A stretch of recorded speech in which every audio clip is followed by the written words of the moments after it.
In this video, I'll show you how to download the official PS3 firmware and install it on RPCS3 without errors. Check my video description for this link. Select the download now option and select the latest version and it will start downloading.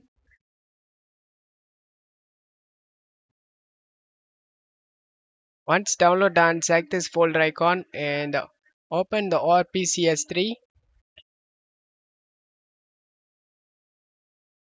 To install this update, just drag and drop this file inside.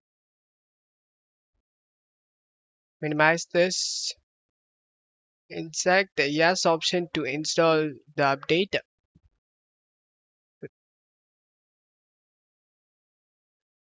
Select the yes option to install. Successfully install PS3 firmware. Select OK. And that's how you can install this firmware. Now you can launch the game. I hope this video helped you. If the video helped you, don't forget to leave a like and subscribe. Thank you.